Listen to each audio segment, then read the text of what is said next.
دیکھیں اس حدیث مبارک میں 4 بڑے کبیرہ گناہوں کو ذکر کیا جا رہا ہے۔ پہلا گناہ جو اس حدیث مبارک میں ذکر کیا گیا ہے وہ یہ ہے اللہ تعالیٰ کے ساتھ شریک ٹھہرانا، یعنی انسان اپنے رب کے ساتھ اس کی خدائی کے اندر، اس کی ذات کے اندر، اس کی صفات کے اندر کسی دوسرے کو شریک ٹھہرائے اس کے مخلوق میں سے۔ یہ انتہائی سخت اور بڑا گناہ ہے، اور یہ ایسا گناہ ہے کہ اگر انسان اس سے توبہ نہ کرے بلکہ اسی گناہ کے ساتھ ہی دنیا سے رخصت ہو جائے تو پھر اس کو ہمیشہ ہمیشہ کے لیے جہنم میں رہنا پڑے گا۔ یہ وہی بات ہے جس کو اللہ تعالیٰ نے قرآن مجید میں بھی ذکر کیا ہے، ان اللہ لا یغفر ان یشرک بہ۔ یہ پہلا کبیرہ گناہ ہے۔ دوسرا کبیرہ گناہ جو ذکر کیا گیا ہے وہ یہ ہے عقوق الوالدین، یعنی بڑا گناہ یہ ہے کہ انسان اپنے والدین کی نافرمانی کرے۔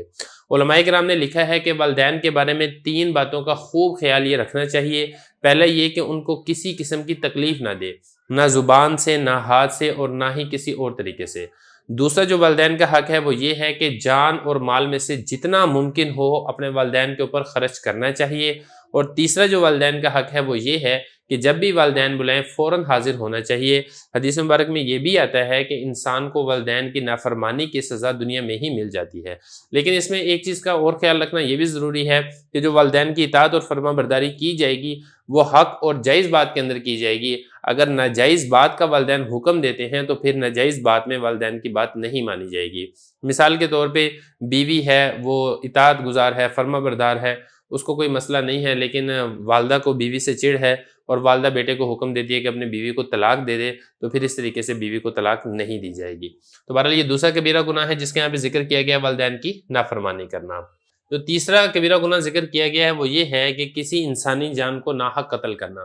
حدیث مبارک میں آتا ہے کہ جس نے ایک کلمہ سے بھی قاتل کی مدد کی تو ایسے شخص کو میدان محشر میں جب اللہ تعالیٰ کے سامنے کھڑا کیا جائے گا تو اس کی پیشانی پر لکھا ہوگا آئس من رحمت اللہ، یعنی یہ شخص اللہ تعالیٰ کی رحمت سے مایوس کر دیا گیا ہے۔